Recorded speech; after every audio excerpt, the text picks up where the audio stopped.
Si ça vous regarde, ça nous regarde. Bonjour à toutes et à tous et bienvenue dans votre émission de société. Ils œuvrent pour l'animation et donc pour le développement de leur village, du secteur géographique où ils résident. Ils réfléchissent, ils concertent, ils réalisent des projets autour de la culture, de la santé, de l'énergie, du cadre naturel. Focus cette semaine sur quelques Vosgiens particulièrement dynamiques et impliqués en faveur globalement de deux choses, le vivre ensemble et l'environnement. Pourquoi ces engagements? Avec qui et comment? Rencontre cette semaine avec vous deux.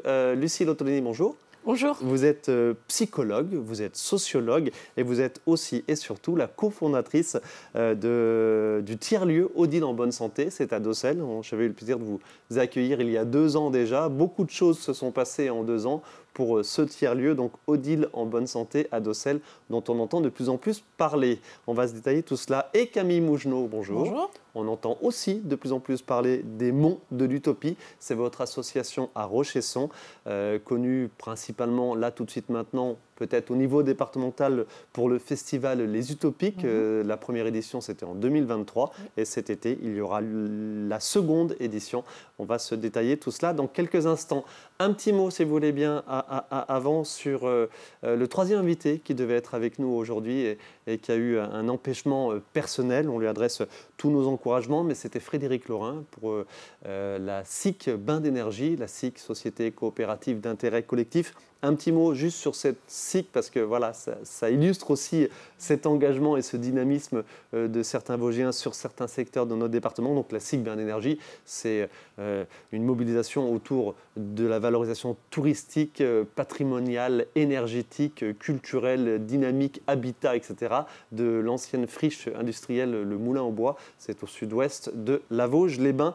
Plein de choses qui se passent, peut-être à l'avenir un village écologique donc sur cette friche industrielle du Moulin au Bois au sud de la Vosges-les-Bains.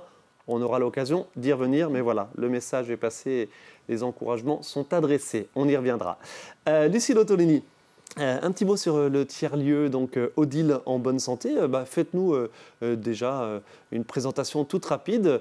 Vous êtes sociologue, psychologue, je l'ai dit, et depuis quoi maintenant 4-5 ans de retour dans les Vosges avec, il y a 2-3 ans, la création donc, de ce tiers-lieu Odile en bonne santé.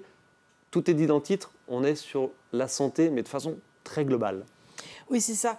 En effet, du coup, j'ai grandi dans les Vosges et comme pas mal de Vosgiens, j'ai dû partir pour mes études pendant une quinzaine d'années. Et puis, on a fait le choix, il y a 5 ans, de revenir avec mon mari, qui est lui-même originaire du département. Alors, pas des secteurs dont on est originaire, mais à Docelles, donc pour réhabiliter en fait une friche, puisque c'était un hôtel qui était fermé depuis une dizaine d'années, et donc sur lequel il n'y avait plus d'activité économique.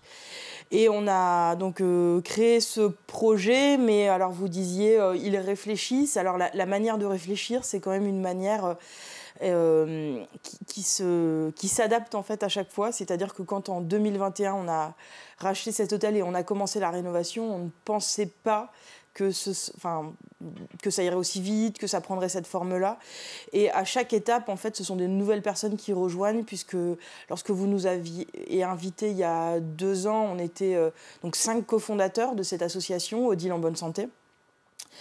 Et aujourd'hui, nous sommes toujours 5 cofondateurs. Par contre, plus aucun d'entre nous n'est dans la gouvernance de l'association.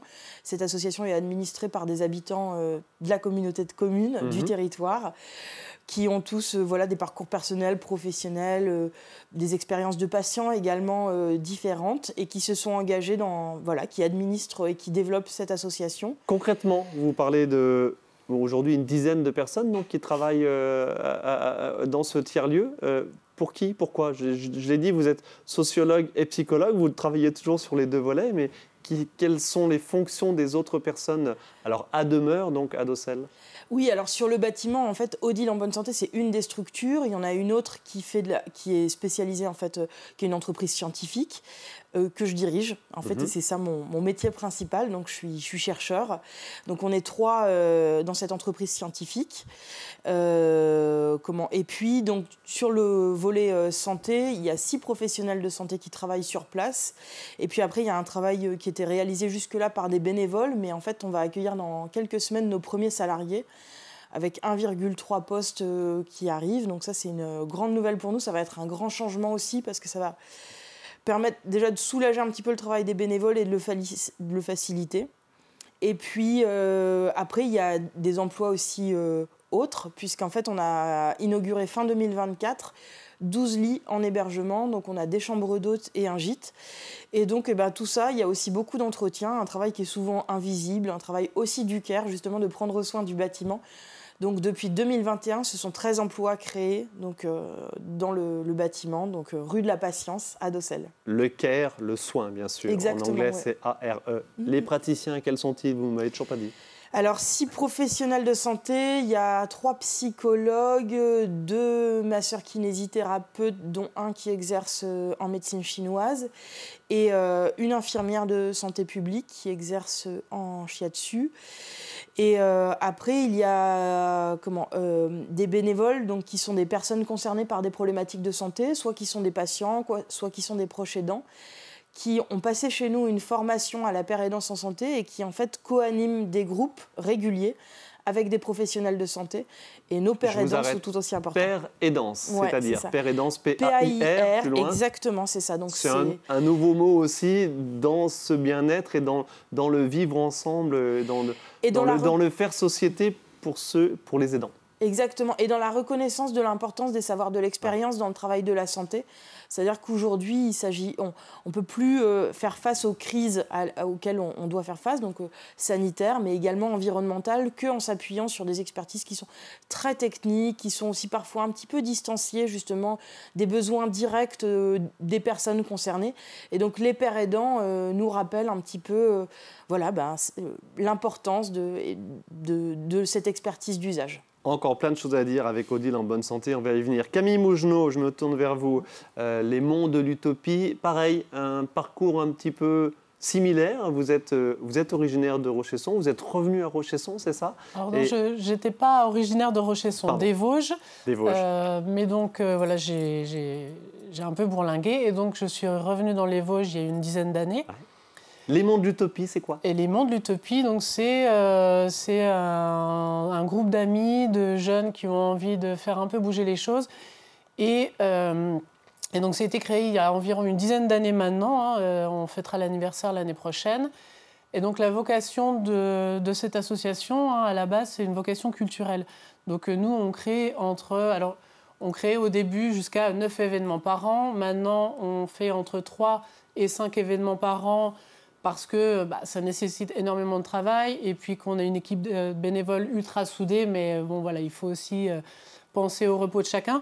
Donc, on va tout de suite voir les images du festival Les Utopiques. Vous avez fait la première édition, c'était en août 2023. La seconde édition, parce que vous l'avez dit, c'est beaucoup de travail. La seconde édition aura lieu les 15, 16 et 17 août prochains. On voit quelques images de la première édition, donc en 2023. Les Utopiques, c'est votre highlight, entre guillemets, annuel? C'est un peu ça. Les Utopiques, en fait, depuis la création de l'association, on a toujours eu envie d'organiser un événement pluridisciplinaire sur plusieurs jours. Mais ça nécessite beaucoup d'organisation, beaucoup d'engagement, beaucoup de trésorerie également. Donc on a préféré aussi faire des petits événements au fur et à mesure des années, prendre un petit peu plus de confiance, disons, et puis d'avoir aussi les capacités financières et humaines de pouvoir mener à bien ce projet comme il faut. Donc là, il y a 2 ans, on a créé la première édition de ce festival qui a été une réussite puisqu'on a eu environ 1200 personnes par jour. Pour une première, c'est pas mal du tout. Pour une première. Et donc là, on en attend tout autant pour cette deuxième édition qui sera sur 3 jours cette fois-ci. Ok, et donc on est sur du projet culturel, mais pas que. Redites-nous dans les grandes lignes ce que vous faites d'autre, à savoir des commandes groupées pour ce qui est des habitants de Rochesson, un petit peu de traiteurs aussi, avec une véritable pédagogie, démarche pédagogique autour du bio. Alors effectivement, donc on fait des commandes groupées, c'est souvent l'hiver, hein, voilà, on fait des petites commandes groupées, donc c'est pour les adhérents de l'association. Ouais. Donc c'est souvent soit 300 adhérents. Oui, 300 adhérents. Soit donc c'est à prix coûtant, soit c'est légèrement un petit peu plus. Le but, c'est pas vraiment de se faire de trésorerie, c'est plus pour rendre service. Et puis, ça fait quelques années, depuis 2019-2020 maintenant, qu'on fait aussi traiteur. Donc, ce n'était pas vraiment une vocation de l'association, hein, mais en fait, au fur et à mesure du temps, il y a des gens qui nous ont contactés pour qu'on vienne faire à manger chez eux, sur des festivals, pour des privés. Notamment, il y a aussi la Confédération paysanne pour qui on travaille maintenant sur les comités nationaux à Paris, à Bagnolet, tous les mois. Une fois par mois, votre caravane, elle va faire à manger à Paris? Alors, la caravane n'y monte pas, parce que je pense qu'on la laisserait. Mais, mais nous, on monte à Paris. Hein, ils ont une cuisine, voilà, tout équipé. Donc, voilà, après, nous, cette activité-là, on l'amène bien sûr en bio, en local au maximum. Donc, si ce n'est pas bio, c'est local. Et des fois, parfois, c'est les deux. Mais voilà, donc nous, on est sur cette démarche-là qui a toujours été la même démarche depuis le début de l'association. Avec plein d'autres projets, on va y venir tout rapidement. Lucille, je reviens à vous. Ça vous parle, bien sûr, les mondes de l'utopie. Vous connaissiez un petit peu, mais de loin. Voilà. Est-ce que... Alors, vous avez le projet de création d'un tiers-lieu, avec Camille Mougenot, du côté de Rochesson, voilà, tiers-lieu qui existe déjà du côté d'Auxelles. Juste l'accueil des habitants depuis 2-3 ans, quel est-il? Parce qu'on ne l'a pas dit, mais vous organisez aussi des marches, des balades à vélo, des balades à vélo électrique. Voilà, on est sur de la santé, mais ça va plus loin. Ça va sur de l'animation de territoire. Oui, alors la définition de la santé qu'on a pris dans l'association, on ne l'a pas inventée, elle n'est pas radicale en soi, puisque c'est celle de l'Organisation mondiale de la santé, celle qu'on appelle santé intégrative, et en fait qui place au même rang la santé somatique, donc du corps, la santé mentale, de l'esprit, dont on voit bien aujourd'hui à quel point elle est fragile en France, mais également la santé sociale, c'est-à-dire la lutte contre l'isolement, le lien entre les personnes, la reconnaissance des personnes et de la valeur de chaque personne dans notre société, mais également la santé environnementale. Alors ça, on l'a bien vu au moment du Covid, à quel point, en fait... les crises environnementales ont aussi des conséquences sanitaires très très fortes. On le voit bien également au moment des canicules. Mais le reste de l'année, c'est un petit peu plus discret. Pourtant, on sait que dans les prochaines années, ça va être un petit peu... C'est le défi en fait qu'on a à relever tous ensemble. On est quoi? On est à l'aube d'une nouvelle ère de l'organisation et des propositions en termes de santé. Voilà, il faut désormais avoir un regard un peu plus global et vous y participez. Comment vous ressentez les choses? Que forcément l'administratif, l'organisation hospitalière de la santé en France, on n'est pas du tout là-dessus pour l'instant. Alors oui, ça avance, mais doucement. Moi, je suis plutôt confiante dans le sens où je suis plus confiante depuis que j'ai créé ce projet parce que je vois l'intérêt qu'il rencontre. Je vois aussi que, en fait, alors moi, j'avais une expérience initialement de soignante et je voyais que quand j'expliquais à des patients... la psychothérapie dans un moment de dépression, c'est important. La médication, ça peut aussi être un soutien. Par contre, c'est pas un soutien continu. Hein. On le voit aujourd'hui avec les messages de prévention. L'activité physique, c'est important. Et je voyais que ça prenait pas vraiment quand on le dit dans le cabinet, quand on le dit avec notre figure très distancée et puis très peu incarnée. Par contre, quand on le dit et qu'on Votre posture de professionnel. Oui, puis la distance, en fait. Par contre, quand on le dit et qu'en sortant du rendez-vous, les personnes, elles savent qu'elles peuvent aller sur un groupe, que le groupe, il est co-animé par une personne, en fait, qui est elle-même confrontée à des difficultés de santé. Et du coup, c'est pas que des professionnels qui vont être dans l'injonction. C'est aussi... et puis que...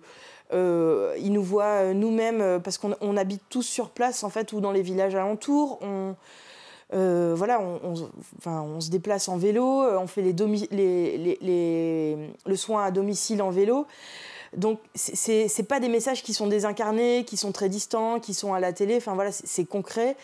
Et je pense que... je l'aurais pas cru avant de le vivre moi-même, mais en fait, je pense que la transition la plus facile, c'est comme ça, en fait.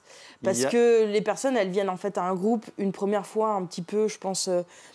pas complètement convaincues. Et puis en fait, quand elles ont passé un bon moment, qu'elles ont rencontré quelqu'un, qu'on leur redit bonjour, qu'elles sont rassurées aussi sur le vélo. Une des difficultés d'accès, par exemple, c'est j'ai peur sur la route. Là, le choix de l'itinéraire, il est tout aussi important que le fait de faire attention à ce que chacun ait à boire, soit en bonne condition, quoi. Transition, c'est un mot important. Camille Mougenot, on connaît la transition énergétique, on connaît la transition écologique. Est-ce que vos associations, vos actions respectives, est-ce que vous estimez qu'on va vers une transition sociale ? J'ai dit en introduction, le vivre ensemble.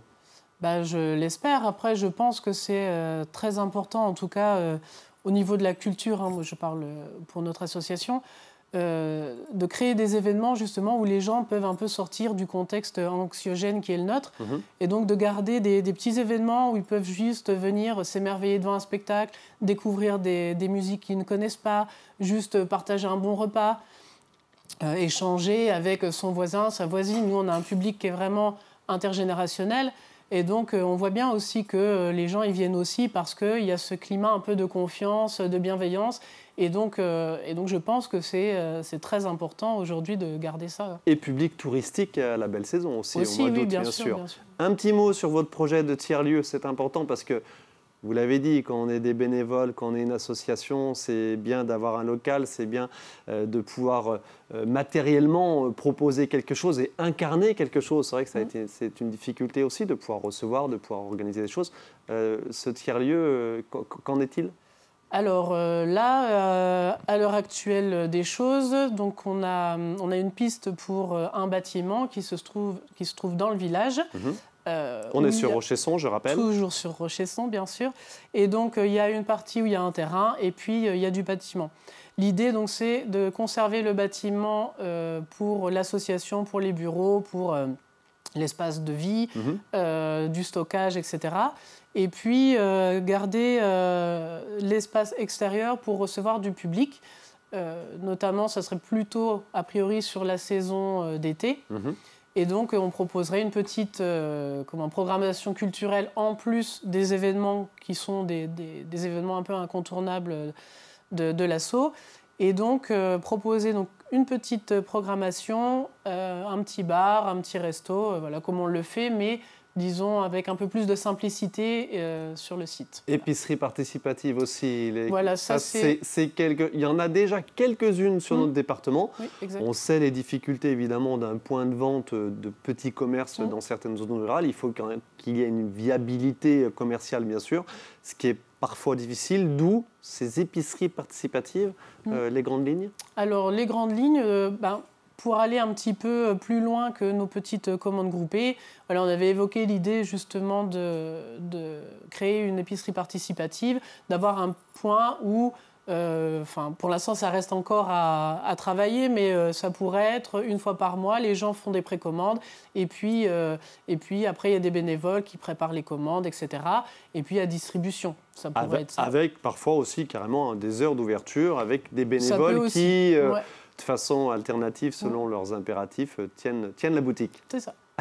Odile en bonne santé, Lucille Ottolini, plusieurs projets aussi, un projet tout récent, un jardin, c'est ça ? Oui, ce vendredi, en fait, il y a la première session. Donc, c'était vendredi dernier, par rapport à la diffusion de l'émission. Pardon, oui. Il n'y a pas de problème. Oui, donc, tout récemment. Oui, voilà, ce sera plus simple, excusez-moi. Donc, tout récemment, un groupe qui commence en fait à préparer donc, ce qu'on appelle un jardin thérapeutique et communautaire. Alors, il y a plusieurs principes derrière, et encore une fois, il n'y a pas de recette toute faite, donc je crois que on saura mieux où on en est quand ce sera lancé. Donc c'est un projet qu'on a co-initié avec une association de producteurs bio locaux qui s'appelle Alternative, avec laquelle on travaille très régulièrement. Pareil, tous nos événements, ce sont des produits bio, locaux. Sur nos chambres d'hôtes, tous les petits déjeuners sont 100% bio et à 95% des produits locaux. Donc avec Alternative, on veut créer donc, sur l'espace sur l'extérieur du tiers-lieu, parce qu'en fait, le bâtiment, donc c'est cet hôtel. Il y a également 3000 m² de jardin et on a un demi-hectare de parcelles forestières qu'on avait déjà commencé à repréparer depuis 3 ans. Et là, donc, dans le jardin, pour avoir une arrivée vraiment dans le lieu qui incarne aussi cet enjeu du ralentissement, cet enjeu du prendre soin avec la nature. Donc la création d'un jardin sur lequel les personnes vont pouvoir trouver de petites plantes thérapeutiques qu'elles peuvent utiliser dans des tisanes, dans des petites préparations. Et puis un petit parcours sensoriel avec vraiment l'enjeu qui est de ralentir. Alors ça peut paraître un petit peu ésotérique comme ça. Par contre, on a quand même des données qui sont assez anciennes sur l'importance justement de la nature dans la santé. Bien sûr. Des données qui sont vraiment très très consensuelles, quoi. Et notamment la sylvothérapie, ça fait un petit moment qu'on n'en a pas parlé, mais on sait qu'il y a des recherches scientifiques à ce sujet très intéressantes. Et là, les résultats les plus récents qu'on a, en fait, c'est sur le chant des oiseaux. On sait qu'entendre 5 minutes de chant d'oiseaux par jour, c'est pas très long. Et bien, en fait, ça diminue l'anxiété. Affaire à suivre, mesdames, merci beaucoup. Encore plein de choses à se dire, mais surtout plein de projets. Et on va venir vous voir, bien sûr, avec nos caméras. Donc, je me reprécise du côté de Docelles. Le tiers-lieu Odile en bonne santé avec divers événements. Je réitère 3, 4 et 5 juillet, vos journées d'ouverture annuelles. Et puis donc du beau monde, un colloque scientifique qui aura lieu donc début juillet du côté de Docelles. Et pour ce qui est des monts de l'utopie, je précise, le dimanche 25 mai, vous avez votre événement annuel Cultivons nos passions. Ça se passe au centre du village, derrière la mairie pour l'instant, c'est ça ? C'est à côté de la salle communale. Voilà, Cultivons nos passions, marché de producteurs, concerts, petite restauration, le dimanche 25 mai. Et la seconde édition donc, de la Biennale Les Utopiques, dont on a vu quelques images tout à l'heure. Donc seconde édition qui se passera les 15, 16 et 17 août prochains. On va vous suivre, on va surtout venir vous voir avec nos caméras.